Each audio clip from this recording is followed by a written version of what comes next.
There's a saying that if Liverpool did not exist, it would have to be invented. And I think that captures the energy, creativity and eternal pride and solidarity of this city. But in today's Britain, that energy is being held back. I don't need to tell you here in Liverpool about the Tories and managed decline. But sometimes it feels as if managed decline is the Tories' plan for the entire country. We have a government overwhelmed by the process of Brexit with no idea about the type of country they actually want to live in. On all the big questions, the economy, climate change, inequality, what our working lives will look like, this government has simply nothing to offer. Time and time again, they've ignored the concerns of businesses such as Jaguar Land Rover and Airbus, who know the looming catastrophe we face if we crash out without securing a good deal. We also know the Tories can't be trusted. We know that they'll use Brexit as a cover to roll back on our hard-won workers' rights.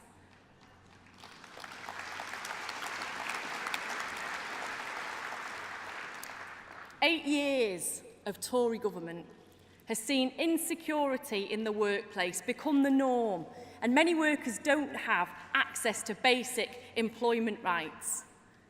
Laura Pidcock, our Shadow Minister for Labour Rights, Justin Madders, her maternity cover, and Bambos Chavalambos, my PPS, have forensically held this government to account. But they don't care. They don't care about the tragic stories of gig workers, sick, stressed and underpaid. They don't even care about staff in their own departments of justice and business campaigning today simply for basic protections and a living wage. We care.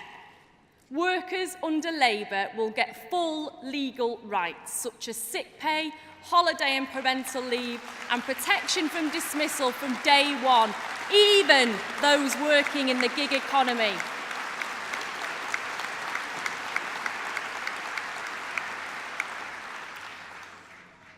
But this precariousness extends beyond employment rights. Over 3 years, there have been 100,000 job losses in retail alone, one of our biggest employment sectors. Thriving high streets were once the centre of community, somewhere local people were proud of. But once flourishing businesses are now replaced by boarded-up shops, with almost 25,000 vacant retail and leisure premises across Great Britain. Household names such as Toys R Us and Macklin have disappeared, and big brands like New Look and M&S are closing stores across the country. The move to online retail and the changing nature of the way we shop doesn't need to mean empty high streets and job losses. It can mean vibrant community space with local independent shops, cafes and restaurants.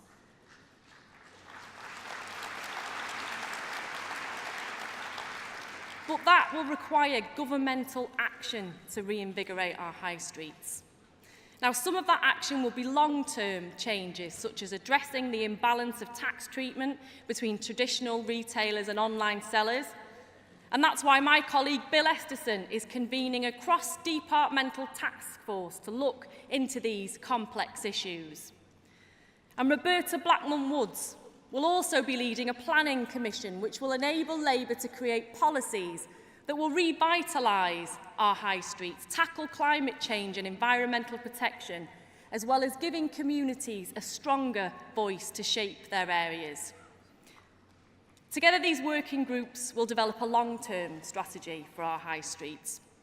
But some actions can be done immediately. Today, I am announcing Labour's emergency 5-point plan to save Britain's high streets. The next Labour government will ban ATM charges and stop post office and bank branch closures.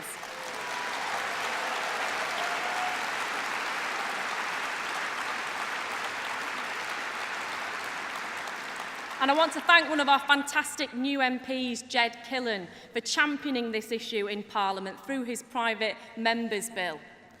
We'll also provide free bus travel for under 25s, deliver free public Wi-Fi in town centres,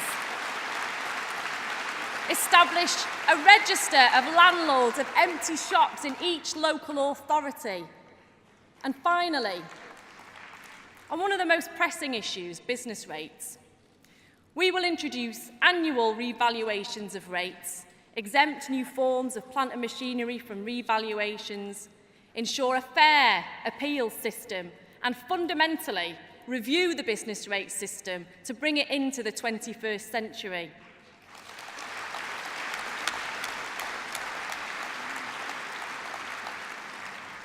You see, it's only Labour that has the energy, the ideas and the courage to challenge the big issues and shape the world as we would like to see it. We just don't accept that decline is inevitable, that productivity and wage stagnation is normal, that critical industries such as steel and manufacturing don't need support, or that it's acceptable somehow for public and private investment to be around 4% below the developed country average. My brilliant colleagues, Chi Onwurah and Jill Furness, have already championed necessary investment to support industry, from research and development through to infrastructure and skills. We've stated that under Labour, public procurement will support homegrown supply chains and support strategic industries. And whilst we'll bring as many public contracts back in-house as possible, we cannot reverse overnight the Tories' devastating cuts to the capacity of the civil service and local government. We must and we will rebuild our public services. And we must and we will set out a bold industrial strategy with missions to deal with the big societal issues of our time. Now, perhaps one of the biggest issues we face, which the market has proven uniquely incapable of addressing, is climate change.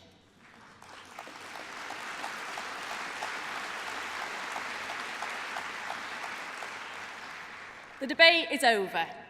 The superstorms of the last fortnight are further evidence that our climate is changing and that the consequences are severe.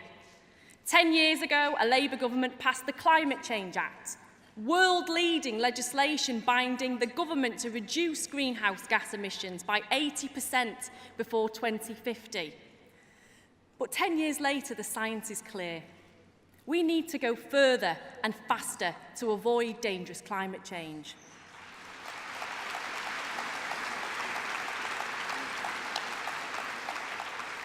Now, my colleagues Alan Whitehead and Barry Gardiner magnificently show up the Tories' rhetoric. The truth is the Tories are way off track to meet our current targets. We acknowledge that the UK needs to do much more to meet the Paris Agreement goal of limiting warming to 1.5 degrees. So today, I state very firmly that a Labour government will back a target for net zero emissions by 2050.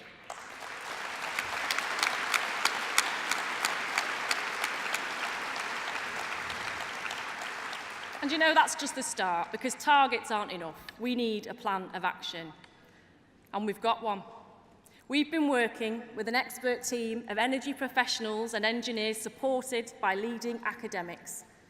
They've looked at Labour's mission to provide 60% of the UK's energy demand from renewable or low-carbon sources within 12 years. They've asked, can it be done? How can it be done? And with what consequences for our climate and economy? And yes, it can be done, offering profound economic opportunity to revive our productivity and reshape our economy.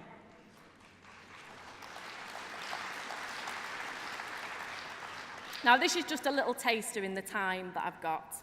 The report recommends a diverse energy mix. One part, harnessing the best offshore wind prospect in the world to deliver a 7-fold increase in offshore wind power.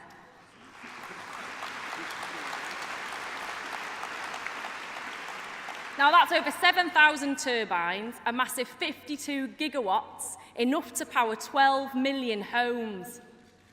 They propose doubling onshore wind power and almost tripling solar power, and together that's enough to power over 7 million homes.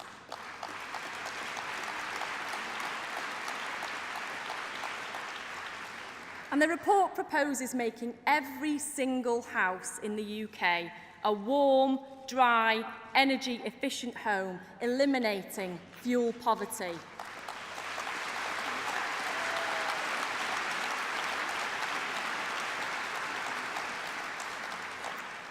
Conference George Harrison once said, "It's being here now that's important. We can hope for the future, but we don't know if there is one." So this is not the time for piecemeal measures. We don't have to settle for whatever the market can deliver and sleepwalk into catastrophe, because we can unleash the energy of the wind and the waves and of our extraordinary people who've been criminally neglected through this country's long deindustrialisation.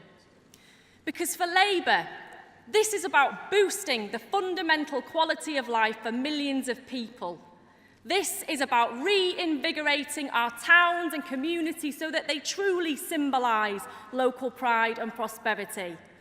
This is about kick-starting an industrial revolution with workers and unions at its heart, one that is built in Britain and that can rebuild Britain. And by doing so, we can reclaim the future. Thank you, Conference.